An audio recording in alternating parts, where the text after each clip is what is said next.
அஸ்ஸலாமு அலைக்கும் வரஹ்மத்துல்லாஹி வபரகாத்துஹு. உங்களை மாதிரி தான் நானும் இந்த கிளாஸு எனக்கு குரானை பற்றி எனக்கு ஒரு பெரிய அந்தளவுக்கு அறிவு கிடையாது. நம்ம சும்மா அரபியில் படிக்கிறதோட சரி ஒன்றும் பெருசாக அதோட அர்த்தத்தெல்லாம் படித்து அதை ஆராய்ச்சி பண்ணுற அளவுக்கு நம்மளுக்கு சிந்தனை இது வரைக்கும் வேலை செஞ்சதில்லை. அதை யோசிச்சதும் கிடையாது. சும்மா பயானு கேட்டு நம்ம அதில் அவங்க சொல்கிறத கேட்டு ஏதோ கொஞ்சம் கொஞ்சம் ஃபாலோ பண்ணி அப்படியே லைஃப் போய்கிட்டே இருந்துச்சு. சரி, இந்த கிளாஸு ஃபஸ்ட் டைம் நான் யூடியூப்பில் பார்த்த உடனே எனக்கு ஒரு ஆசை. எனக்கு இந்த மாதிரி அந்த ஒவ்வொரு அத்தியாயமும் என்னென்ன சொல்லுது அப்படிங்கிறத எப்படி நம்ம வந்து புரிஞ்சுக்கணும் அப்படிங்கிற ஒரு க்யூரியாசிட்டி எனக்கு. அதுக்காக தான் நான் இந்த கிளாஸ் நான் வந்து ஜாயின் பண்ணது.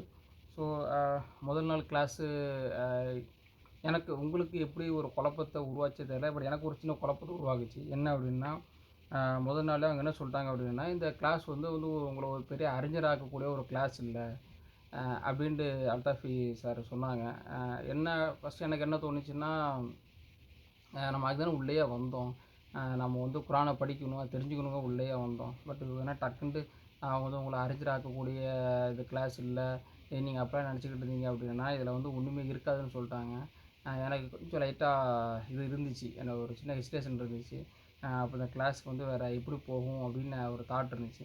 பட் அதுக்கப்புறம் வரக்கூடிய காலத்தில் வந்து நான் அவங்க சொன்னதை நான் வந்து புரிஞ்சுக்கிட்டேன். எப்படின்னா, எனக்கு புரிஞ்சது என்ன அப்படின்னா, இந்த கிளாஸ் ஃபுல்லாக பொறுத்த வரைக்கும் நம்மளை வந்து அறிஞர் மீன்ஸ் என்னென்னா, வெறும் இதை கற்றுக்கிட்டு செயல்படாமல் இருக்கக்கூடிய அறிஞராக ஆக்கக்கூடிய அவங்க முயற்சி எடுக்கலை. மீன்ஸ் எப்படின்னா, நம்ம வந்து எல்லாம் தெரிஞ்சுக்கிட்டு அது மூலமாக பெருமை வந்துடக்கூடாது. நம்மளுக்கு எல்லாம் தெரியும், நம்ம யார் கேள்வியாக பதில் சொல்லிக்கலாம், கேள்விக்கு பதில் சொல்லக்கூடிய அறிஞராக இல்லாமல் நம்ம இதை கற்றுக்கிட்டு இதன் மூலமாக நம்ம வாழ்க்கையில் நம்ம செயல்படணும். மற்றவங்க சொல்கிறதுனா ரெண்டாவது தான். பட் இது வந்து நம்மளுக்கு நம்ம வாழ்க்கையில் ஒவ்வொரு விஷயத்தையும் நம்ம வந்து ஈடுபாட்டாக உள்ளே கொண்டு வரணும். அதற்குரிய ஒவ்வொரு விஷயத்தையும் நம்ம வாழ்க்கையில் கொண்டு வரணுங்கிறதுக்காக தான் அவர் அதை சொன்னதை நான் புரிஞ்சுக்கிட்டேன். அதுக்கப்புறம் தான் சரி குரானை வந்து வேறு ஒரு அப்ரோச்சில் இப்போது ஒவ்வொரு ஆயத்தையும் படிக்க ஸ்டார்ட் பண்ணியிருக்கேன். அது முதல் விஷயம். நான் எழுதி வச்சுருக்கேன் நோட்ஸ் எல்லாம். எனக்கு வந்து கரெக்டாக ஃபாலோ வராது. அந்த விஷயம் வந்து எனக்கு இப்படி தான் புரிஞ்சிச்சு. அதுக்காக தான் உங்கள்கிட்ட சொன்னேன். அதுக்கப்புறம் அவங்க சொன்னது என்னென்னா, அந்த அறிஞரை பற்றி ஒரு விஷயம் சொன்னாங்க. சில முதல்ல வந்து விசாரிக்கக்கூடியவங்கள 3 பேரில் வந்து ஒருத்தர் வந்து அறிஞர்கள். அவங்களும் வந்து அல்லாஹ் நாளைக்கு மறுமையில் வந்து கேள்வி கேட்டுட்டு நரகத்தை தூக்கி போட்டுருவான்னு சொல்லிட்டு. ஏன் அப்படின்னா, அவங்க வந்து எல்லாருக்கும் சொன்னாங்க, பட் அவங்க ஃபாலோ பண்ணலை. ஸோ இதில் வந்து நம்ம என்ன பண்ணணும்னா, அறிஞரும் ஆகணும், நம்ம ஃபாலோவும் பண்ணணும். அதாவது முக்கியமான விஷயம். வெறும் கற்றுக்கிட்டு படிப்பறிவு மட்டும் இருக்கக்கூடிய அறிஞராகாமல் நம்ம வாழ்க்கையில் செயல்படுத்தக்கூடிய அறிஞராகவும் மாறணும் அப்படிங்கிறது ஒரு கான்செப்ட் நான் நினைக்கிறேன். அதான் அந்த அந்த அந்த பயானில் சொன்ன மாதிரி தான். அதில் வந்து மொத்தம் 3 பேரில் வந்து ஒருத்தர் வந்து அல்லாஹ் நரகத்தை தூக்கி போடுவான். ஒரு கூட்டத்தார் அவங்க வந்து பெரிய அறிஞர்களாக இருப்பாங்க. அப்போ அவங்கள மக்கள் கேட்பாங்கல்ல, என்ன நீங்கள் இங்கே இருக்கீங்க, நாங்கள் வந்து உங்ககிட்ட தான் எல்லாத்தையும் கற்றுக்கிட்டோம் அப்படின்னு சொல்லி நரகத்தில் இருக்கிறவங்க கேட்பாங்க. அப்போ அவங்க என்ன சொல்லுவாங்க, நான் உங்களுக்கு சொன்னேன், பட் நான் அதை ஃபாலோ பண்ணாமல் விட்டுட்டேன். அப்படிங்கும்போது அது ஒரு பெரிய கஷ்டம் தானே. இப்போ நம்மளுக்கு எதுவுமே தெரியலை அப்படின்னு யாருக்கும் சொல்ல மாட்டோம். நம்மளுக்கு எல்லாம் தெரிய ஆரம்பித்து 4 பேர் சொல்ல ஆரம்பிப்போம். சொல்ல ஆரம்பிச்சிட்டோம் அப்படின்னா அல்லாஹ் சொன்ன இந்த கூட்டத்தை நம்மளும் சேர்ந்துடக்கூடாதுல்ல. சொன்னோன்னா அதுக்கப்புறம் நம்மளும் ஃபாலோ பண்ணாமல் இருந்துடவும் கூடாது. ஸோ மெயினாக வந்து மற்றவங்களுக்கு சொல்கிறதெல்லாம் செகண்டரி தான். நம்மளுக்கு தேவையே இல்லை முதல்ல. அது வந்து அப்புறம் பார்த்துக்கலாம். அது ஃப்யூச்சரில் நம்ம நல்லா ஈடுபட்டு நம்ம நிறைய விஷயம் கற்றுக்கிட்டு நம்ம செயல்பட்டு அதுக்கப்புறம் மற்றவங்கள்ட்ட போய்ட்டு இதை பண்ணுங்க. ஏன்னா அதாவது ஒரு ஆப்பிள் பழமே இருந்தாலுமே நம்ம முதல் டேஸ்ட் பார்க்கணும்ல. அந்த பழம் நல்லா இருக்குன்னு நம்ம சாப்பிட்டா தான் மற்றவங்க சொல்ல முடியும். அதனால் வந்து முதல் நம்ம அதை அனுபவிக்கணும். நம்ம அதில் ஈடுபாட்டோடு இருந்துட்டு நம்ம அதோடைய டேஸ்ட்டை டேஸ்ட் பண்ணிட்டு அதுக்கப்புறம் மற்றவங்கள்ட்ட போய் நம்ம சொல்லணும். இந்த மாதிரி நல்லாயிருக்கும், இது ஃபாலோ பண்ணுங்கள். இது தொழுகையில் இவ்வளோ இன்பங்கள் இருக்குது, தஹஜ்ஜுத் தொழுகை இவ்வளோ இன்பங்கள் இருக்குது, ஃபஜ்ரில் இவ்வளோ விஷயங்கள் இருக்குது அப்படிங்கிறத அனுபவபூர்வமாக சொல்கிறது வந்து ரொம்ப சிறந்தது. அதுதான் வந்து சொல்ல வர்றாங்க ஒரு விஷயம். அதுக்கப்புறம் அந்த அறிஞர்கள் பற்றி சொல்லும்போது சொன்னாங்கள்ல, அவங்க வந்து தன்னுடைய குடலை வந்து கையில் தூக்கிக்கிட்டு சுற்றுவாங்க நரகத்தில். ரொம்ப பெரிய கொடுமை. ஏன்னா அங்கே நரகத்தில் உள்ளவங்க வந்து ரொம்ப பெரிய உருவத்தோடு இருப்பாங்க. அந்த கொடுமையில் வந்து அவங்க குரல் வெளியில் வந்துருச்சு அப்படின்னா எவ்வளோ பெரிய கொடுமையான ஒரு விஷயமா இருக்கும். ஸோ அதெல்லாம் வந்து அவங்க சொன்னாங்க, இதெல்லாம் வந்து ரொம்ப கொடுமையான விஷயம் அப்படிங்கிறதுக்காக அந்த அந்த பயம்லாம் சொன்னாங்க. அதான் அதுக்கப்புறம் வந்து வந்து சொன்னாங்க. அதாவது என்னென்னா, ஒரு நல்ல அறிஞர் ஆனதுக்கப்புறம் நம்ம ஃபாலோ பண்ணலன்னா நம்ம வாழ்க்கையே வேஸ்ட் ஆகிடும். அது உண்மைதான். சும்மா படிச்சுட்டு 4 பேருக்கு சொல்கிறதுனால எந்த பிரயோஜனமும் பெருசாக கிடையாது. முதல்ல நம்ம வாழ்க்கை நம்ம நாளைக்கு அல்லாஹ் வந்து நாளைக்கு யார்கிட்டயும் சொன்னியான்னு முதல்ல கேட்க போகிறது கிடையாது. நீ ஃபாலோ பண்ணியான்னு தான் கேட்பான். அதனால் நம்ம வந்து அதை கரெக்டாக ஃபாலோ பண்ணணும். நான் வந்து இந்த கிளாஸ் மூலமாக நான் இதுதான் கற்றுக்கிட்டேன். இன்னொரு விஷயம் என்னென்னா, அவங்க முக்கியமாக சொன்னது என்ன, அந்த வாழ்க்கையை மாற்றணுங்கிறது தான். அதாவது குரானை இத்தனை இத்தனை நாள் நான் அரபியில் தான் ஃபுல்லாக படிச்சிருக்கேன். அது வந்து சில பயன்லாம் கேட்கும்போது குரானை தினமும் வாசிக்கணும், நிறைய நன்மை இருக்குன்னு சொல்கிறாங்க. நம்ம அதை மட்டும் ஃபாலோ பண்ணிவிட்டு அதை ஃபுல்லாக நன்மைக்காக ஃபுல்லாக படித்தது தான். பட் நம்ம வாழ்க்கையில் கொண்டு வரணும், அது எனக்கு ஒரு ஆசை இருந்துச்சு. பட் ஆனால் எனக்கு எப்படி படிக்கணும்னு எனக்கு தெரியாது. அது ஒரு ஆயத்தை படிச்சுட்டா எப்படி நம்ம ஆராய்ச்சி பண்ணணும், அதுக்குள்ளே எப்படி டீப்பாக போகணும்னு எனக்கு தெரியாது. அதனால் எனக்கு அதை பற்றி ஒன்றும் பெரிய சிந்தனை எதுவுமே இல்லை. பட் இந்த கிளாஸ் மூலமாக அது எப்படி உள்ளே போய் கற்றுக்கணுங்கிறத சொல்லி தருவாங்கன்னு ஒரு நம்பிக்கையில் இருக்கேன். இன்ஷா அல்லாஹ். கண்டிப்பாக நம்ம எல்லாருமே ஒரு குரானிய மனிதராக மாறணுங்கிறது தான் என்னுடைய ஆசை, எல்லாருடைய ஆசையும். அதுதான் நம்ம இந்த கிளாஸுக்கு நம்ம வந்திருக்கோம். அதுக்கப்புறம் இன்னொரு முக்கியமான விஷயம் சொன்னாங்க. என்னென்னா, அதாவது இஸ்லாத்தை வந்து யாரும் படித்து தெரிஞ்சுக்க போகிறதில்ல. நான் வந்து அனுபவத்தில் நான் வந்து எனக்கு எனக்கு தெரியும். என்ன காரணம்னா, நான் வேலை பார்க்குறது வந்து ஈராக்கில் வேலை பார்க்குறேன். முஸ்லீம் நாடாக இருந்தாலும் சரி, இங்கே நாங்கள் ஒரு 2, 3 பேர் தான் முஸ்லீம்ஸாக இருக்கோம் தமிழ்நாட்டில் இருந்து. மற்ற எல்லாருமே ஹிந்துக்கள். கிட்டத்தட்ட ஒரு 50, 60 பேர் வேலை பார்க்குறோம். கிட்டத்தட்ட ஒரு 45, 50 பேருக்கு மேலே ஹிந்துக்கள் தான் இங்கே இருக்காங்க.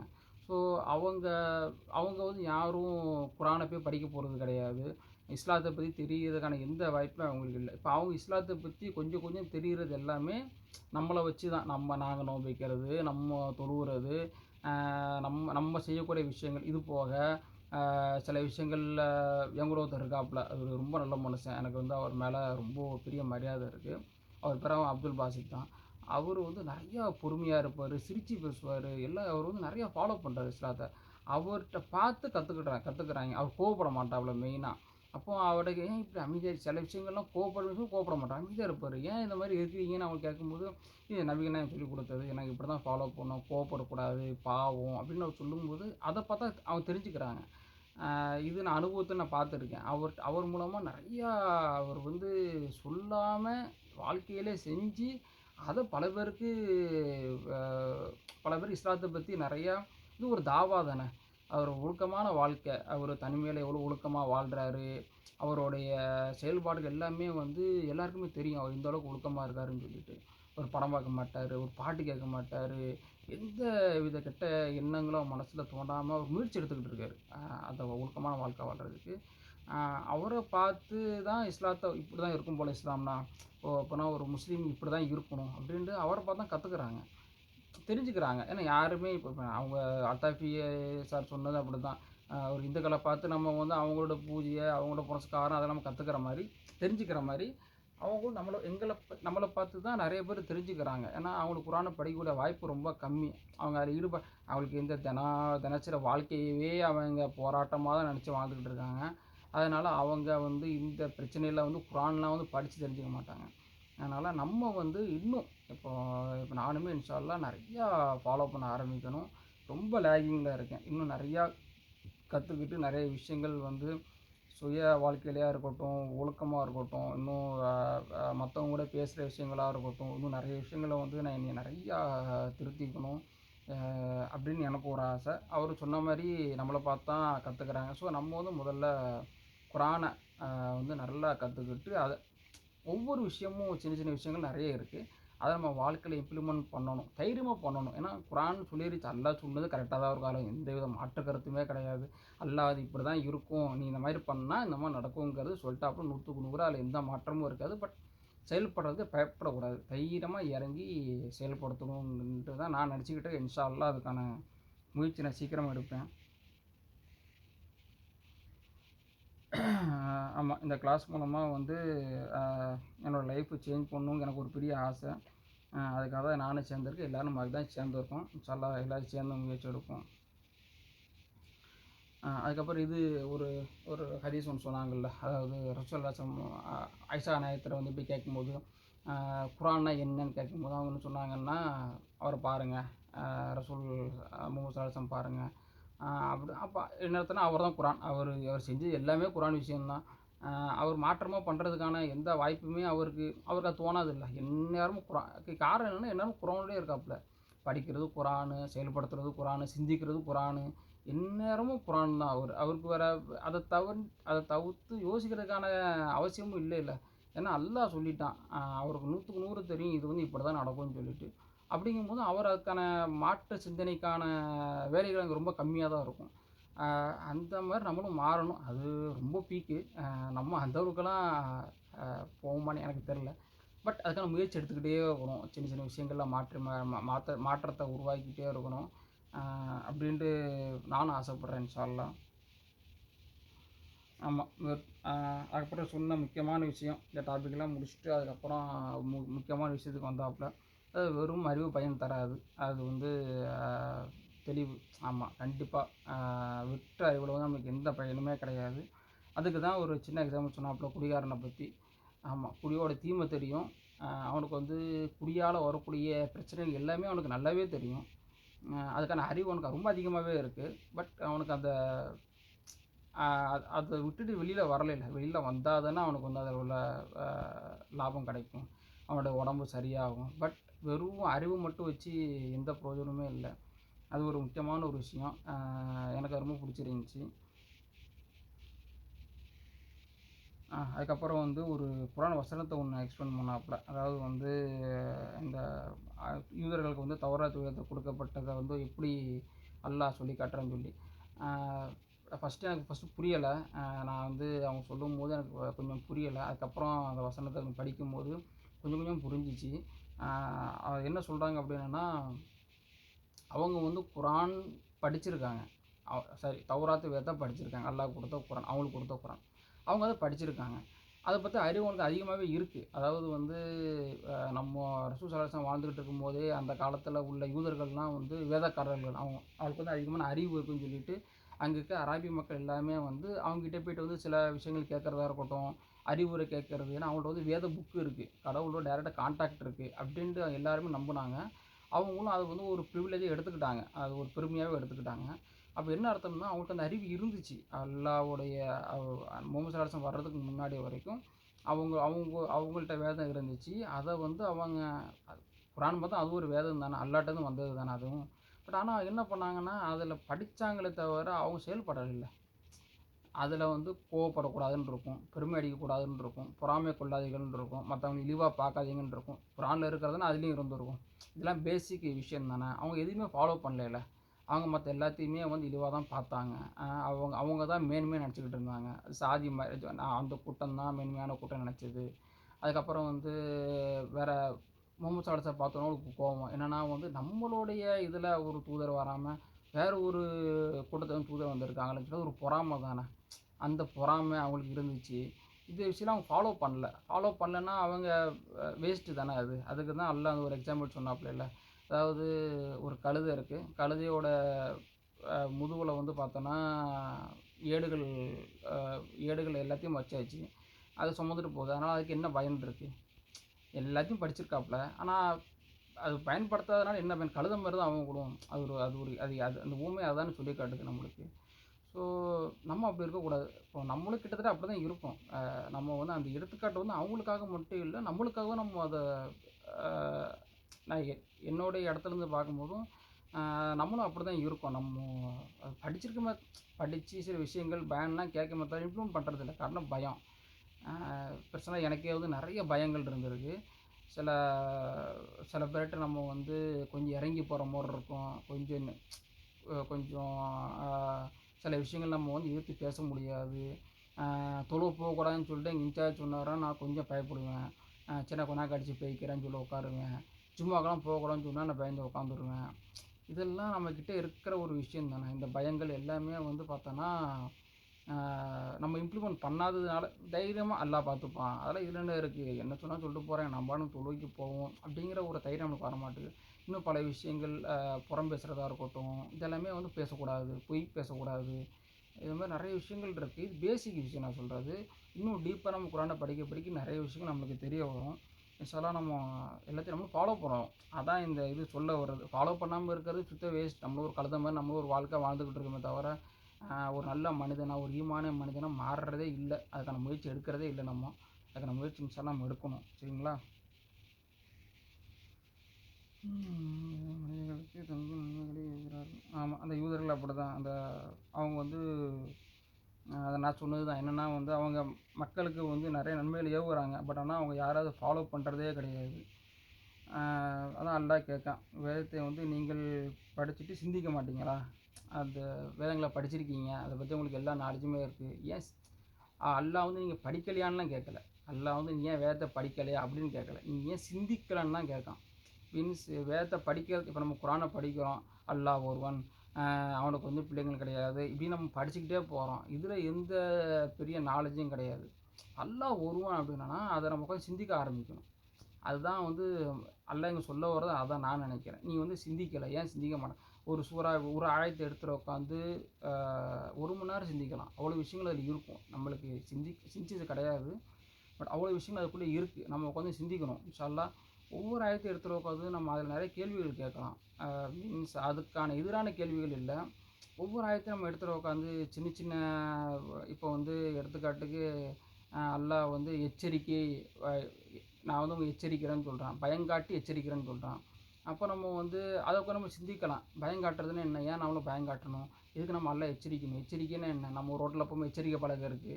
அது எதுக்கு அந்த எச்சரிக்கை பலகை வச்சுருக்காங்க? சரி போனால் ஆபத்துங்கிறதுக்காக அந்த பலகை வச்சுருக்காங்க. அப்போ அல்லாஹ் நீங்கள் சொல்ல வர்றது என்ன? இந்த விஷயம் பண்ணாதீங்க அப்படின்னா இதுக்கு பின்னாடி வந்து ஒரு பெரிய பிரச்சனை நம்ம போய் விழுந்துடக்கூடாதுங்க. அல்லாஹ் நமக்கு ஒரு எச்சரிக்கை கொடுக்குறான். ஏன் பயங்காட்டுறான்னா அதை பற்றி நம்ம சிந்திக்கணும் உட்காந்து. சரி, நம்ம வந்து ஒரு குழந்தைய பயங்காட்டுற மாதிரி தான். இது சாப்பிட்டேன்னா நான் அடிப்பிச்சு விடுவோம் நம்ம சொல்லுவோம். இது பப்ளிக்கான புளிங்கிட்டேன்னா வயிற்றுக்குள்ளே மரம் வளருதுன்னு சொல்லுவோம். இதெல்லாம் பிள்ளைங்களை பயங்காட்டுறதுக்காக. எதுக்காக நம்ம அதெல்லாம் சொல்கிறோம் அப்படின்னா, சூடு வச்சு நம்ம சொல்லி பிள்ளைங்களை பயங்காட்டுறோம். ஏன்னா தப்பு பண்ணிடக்கூடாது. அக்கறையில் சொல்கிறது தானே. பயம்ங்கிறது வந்து நம்ம வந்து நம்மளுக்கு பிடிக்காதல பயங்காட்டுறது இல்லை. அல்லாஹ் வந்து நம்ம மேலே ரொம்ப பாசம், நம்ம பயங்காட்டுறான். அப்போ ஏன் பயங்காட்டுறான்? நம்ம மேலே உள்ள அக்கறை. அப்போ என்ன காரணம் அப்படின்னா, தப்பு பண்ணிடக்கூடாது, நீ தப்பான வழிக்கு போயிடாத, உனக்கு பெரிய பிரச்சனை, உன் ஃப்யூச்சர் கஷ்டப்படுவ. அதுக்காக அல்லாஹ் வந்து பயங்காட்டி நம்மளுக்கு எச்சரிக்கை செய்கிறான். இந்த மாதிரி ஒவ்வொரு விஷயம் உட்காந்து நம்ம ரொம்ப நேரம் யோசிக்கலாம். இது சும்மா நம்ம பேசிக்கே எனக்கு தெரிஞ்சு சொல்கிறேன். பட் நிறைய விஷயம் நம்ம உட்காந்து யோசிக்கலாம். அதுக்கான டைம் நம்மளுக்கு இருக்குது. நம்ம நிறைய சிந்திக்கணும். அதான் இங்கே சொல்கிறாப்புல, அதாவது நீங்கள் வந்து படிச்சிட்டீங்க, பட் ஆனால் ஏன் சிந்திக்க மாட்டேங்கிறீங்கன்னு சொல்லிட்டு அல்லாஹ் வந்து யூதர்களை பார்த்து கேட்கான். சாரி, யூதர்களை பார்த்து இல்லை, மனிதர்களை பார்த்து அல்லாஹ் கேட்கான். அதில் நம்மளும் கண்டிப்பாக வருவோம். சரிங்களா? நம்ம வெற்றி அறிவு நகரத்தை தெரிஞ்சவங்க ஒரு சொன்னாப்புல.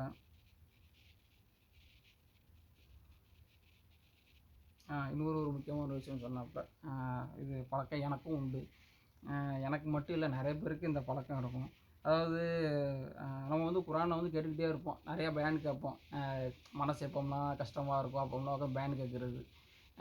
ஏதாவது நம்ம தப்பு பண்ணிட்டோன்னு ஃபீல் பண்ணிட்டோம்னா, ஏதாவது ஒரு சோதனை வந்துருச்சுன்னா அந்த நேரம் வந்து பயான் கேட்குறதுல ரொம்ப எல்லாருக்குமே ஒரு இன்ட்ரெஸ்ட் இருக்கும். நிறைய பேருக்கு இருக்கும். அதில் நான் உட்காந்து அந்த பயானை ஃபுல்லாக நம்ம உட்காந்து கேட்டுக்கிட்டே இருக்கிறது. யூடியூப்பில் கேட்போம். அதான் சொன்னாப்புல, யூடியூப்பில் உட்காந்து பயானை கேட்டுக்கிட்டே இருப்போம். பட் அது நமக்கு எந்த மாற்றத்தையுமே தர்றது கிடையாது. உண்மையிலுமே எனக்கு அப்படி நம்ம என்னால் மொத்தமாக சொல்ல முடியல. நான் நிறைய விஷயம் நான் அதில் கற்றுக்கிட்டேன். பட் ஆனால் நான் என்னென்னா, அவங்க சொன்ன விஷயம் வந்து என்ன அப்படின்னா, கரையிலேருந்து மீன் பிடிக்கிற மாதிரி ஒரு எக்ஸாம்பிள் சொன்னாப்புல. அதாவது ஒருத்தர் வந்து கரையில் நின்று மீன் பிடிச்சாங்க அப்படின்னா கொஞ்சம் பேசிக்கான சில மீன்கள் கிடைக்கும். அவர் ஆள் கடலுக்குள்ளே போனால் பெரிய பெரிய மீன்கள், சுறா மீன்லேருந்து பெரிய மீனை பிடிக்க முடியும். இன்னும் உள்ளே இறங்கி பிடிச்சாங்கன்னா இன்னும் பல விஷயங்கள் அவங்க வந்து பிடிக்க முடியும். இதில் நான் எனக்கு தேவையான மாற்றம் என்ன நான் நினைக்கிறேன் அப்படின்னா, இது வரைக்கும் நம்ம இந்த பயான்லாம் கேட்டது, அதாவது இதெல்லாம் நம்ம கேட்குறோமே தவிர நாம் ரொம்ப அக்கறையாக கேட்கல நான் நினைக்கிறேன். ஒரு பயான் கேட்கறதா இருக்கட்டும், பல்தாஃபியான பண்ணுற பயானாக இருக்கட்டும், அதை உட்காந்து நம்ம புரிஞ்சு அது நம்ம சிந்திக்கிறதுக்கான நிறைய பயான் கேட்டுக்கிட்டே இருக்கும். அதாவது புக்கு படிக்கிற மாதிரி பயான் கேட்டுக்கிட்டே இருக்கிறது. பட் சிந்திக்கிறதுக்கான வாய்ப்பு கொடுக்குறதே இல்லை ஒன்று. ரெண்டாவது என்னென்னா, நம்ம பயான் கேட்குறதோட நம்ம அங்கேயே நின்றுருக்கோம். நம்ம குரானை எடுத்து படித்து நம்மளுக்கு என்ன தோணுது அதில், அதை போய் சிந்திக்கிறது இல்லை நம்ம. நம்ம ஒரு பயான் பண்ணுறாங்கன்னா அவங்களுக்கு தோன்றின விஷயம், அவங்களோட சிந்தனையில் உள்ளதை அவங்க வந்து சொல்கிறாங்க. நம்ம அதையும் கேட்டுட்டு நம்மளும் குரான் எடுத்துகிட்டு உட்காந்து என்ன சொல்லுது, அதில் என்ன நம்மளோட சிந்தனை நம்மளுக்கும் சில விஷயங்கள் வரும்.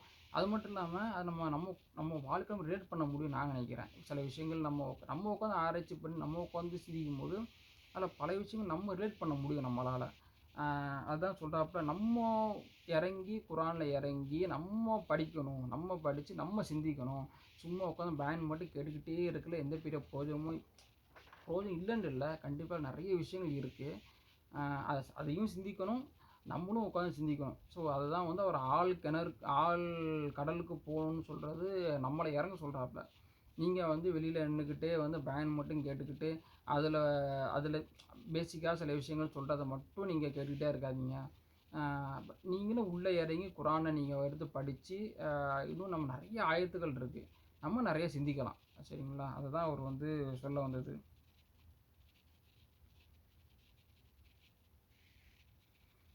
அதாவது அந்த ஆயத்தை சொன்னதுக்கான அந்த விஷயத்த சொன்னதுக்கான இன்னொரு முக்கியமான விஷயம் என்னென்னா, கரையிலேருந்து மீன் பிடிக்கிறது என்னென்னா சின்ன சின்ன மீன் கிடைக்கும்னு சொன்னாங்கள்ல. அதாவது பேசிக்கான சில விஷயங்கள் கிடைக்கும். அதாவது எல்லாருக்கும் தெரிஞ்சது தான். பொய் சொல்லாதீங்கன்னு சொல்கிறதா இருக்கட்டும், புறம் பேசாதீங்க, கொலை செய்யாதீங்க, விபச்சாரம் பண்ணாதீங்க, பெண்களை தப்பாக நடத்தாதீங்க, அம்மாவை தப்பாக நடத்தாதீங்க. இது வந்து எல்லா மதத்திலும் உள்ள காமனான ஒரு விஷயம்தான். நம்ம மேலோட்டமாக நம்ம குரானை படித்தாலோ பயான் கேட்டாலோ இது தான் அதிகமாக சொல்கிறாங்க. பட் நம்ம வந்து குரான் அதுக்காக மட்டும் வந்ததில்லை. அதில் ஏகப்பட்ட விஷயம் இருக்குது. நம்ம வாழ்க்கையை டோட்டலாக மாற்றக்கூடிய பல விஷயங்கள் அதுக்குள்ளே இருக்குது. நம்ம அதை பற்றி சிந்திக்கணும்னா நம்ம குரானுக்குள்ளே இறங்கி படிக்க ஆரம்பிக்கணும். சும்மா இந்த பேசிக் விஷயம் எல்லாருக்குமே தெரியும். பட் இதில் இன்னொரு முக்கியமான விஷயமும் இருக்குது. இந்த பேசிக் விஷயத்த இப்போ ஒன்றும் இல்லை, புறம் பேசாதீங்கிறது எல்லாருக்கும் தெரிஞ்ச அது கெடுதல், தப்பு, பெரும்பாவம் அப்படின்னு. நம்மளால் அதை வந்து நிறைய நேரத்தில் வந்து பண்ணாமல் இருக்க முடியலை, பேசியிருக்கோம். பட் அது எப்படி பேசாமல் இருக்கணும் அப்படிங்கிறத குரான் கற்றுக் கொடுக்கும். சரிங்களா? குரான் கண்டிப்பாக கற்றுக் கொடுக்கும். நம்ம அதில் போய் நம்ம உள்ளே இறங்கி படித்தோம் அப்படின்னா நிறைய விஷயங்கள் இருக்குது. அது மட்டும் இல்லாமல் நம்ம ஹதீஸ் நிறைய இருக்குது. நம்ம நபிகள் நாயகம் வாழ்ந்த வாழ்க்கையாக இருக்கட்டும், புறம் பேசாமல் இருக்கிறது எப்படின்னு சொல்லி ப்ராக்டிஸ் பண்ணலாம். அதில் வரக்கூடிய தீங்கு என்ன, அதனால் வரக்கூடிய பெரும்பாவங்கள் என்ன, அதெல்லாம் நம்ம படிக்கும்போது குரான் நம்மளுக்கு சொல்லித்தரும். எப்படி புறம் பேசாமல் இருக்கிறதுங்க குரான் கண்டிப்பாக சொல்லித்தரும். நம்ம இறங்கி படிக்கணும். நம்ம வந்து சரியாக படிக்கிறது இல்லை, அதை பற்றி பெருசாக சிந்திக்கிறது இல்லை. புறம் பேசுனா வரக்கூடிய கொடுமையை பற்றி நம்ம சிந்திக்கிறது இல்லை. அது எவ்வளோ மனசை பாதிக்கணும்னு சிந்திக்கிறது கிடையாது.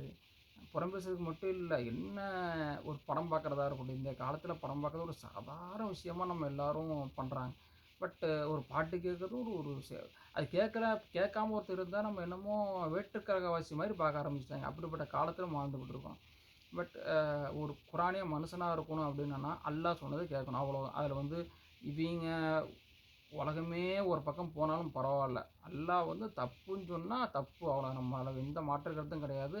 நம்ம மட்டும் தனியாக பயணிக்கவேன்னு பயப்பட வேணாம். ஏன்னா நான் ஒரு பயானில் கேட்டேன், அதாவது சில மனிதர்கள் இந்த உலகத்தில் இப்பவும் வாழ்ந்துக்கிட்டு இருக்காங்க.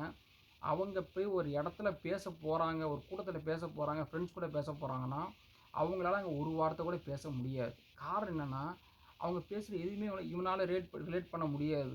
வந்து பார்த்திங்கன்னா தொழுகை, இபாபத்து, ஒழுக்கமான ஒரு வாழ்க்கை ஒன்று ஆசைப்பட்டு குரானிய சிந்தனைகளில் இருந்து பயான் கேட்டு வாழக்கூடிய ஒரு மனுஷன் ஒரு கூட்டத்துக்கு போகிறாப்புல, அங்கே அவங்க ஒரு சினிமாவை பற்றி, பாடலை பற்றி, பெண்களை பற்றி, எல்லா விபச்சாரம், அந்த ஆபாச வார்த்தைகள் பேசும்போது இவன் ரிலேட் பண்ண முடியலை. அதை நினச்சி நம்ம வருத்தப்படக்கூடாது, அந்த மனிதன் வருத்தப்படக்கூடாது. காரணம் என்னென்னா, இவன் போகிற ஒரு பாதை இருக்குல்ல, இந்த பாதையை தான் பெரிய பெரிய நபிமார்கள், பெரிய பெரிய உலமாக்கள், இமாம்கள்லாம் ஃபாலோ பண்ண பாதை. அதை நினச்சி பெருமை தான் படணும். என்னால் அவங்க கூட பேச முடியலையேன்னு வருத்தப்படக்கூடாது. ஸோ இன்ஷாஅல்லாஹ் நம்ம வந்து இது எனக்கு என்ன அப்படின்னா, அந்த மனுஷன் நம்மளும் மாறணும். நம்மளும் நிறைய விஷயங்கள் கற்றுக்கணும். என் வாழ்க்கையில் நிறைய பாவங்கள் இருக்குது, இன்ஷாஅல்லாஹ் அதை விட்டு நிறைய வெளியில் வரணும்னு எனக்கு ஒரு பெரிய ஆசை. இது நாள் கிளாஸில் வந்து நான் இதெல்லாம் கொஞ்சம் அவங்க சொன்னதை நான் வந்து நோட்ஸ் கொஞ்சம் எடுத்து வச்சேன். எனக்கு சொல்ல தெரில, நான் பார்த்து பார்த்து படித்தேன், கொஞ்சம் டிலே ஆகும், தப்பாக நினச்சிக்காதீங்க இன்ஷாஅல்லாஹ். கிளாஸ் 2 வந்து இன்ஷா அல்லாஹ் அடுத்த வீடியோவில் நான் போடுறேன். அஸ்ஸலாமு அலைக்கும்.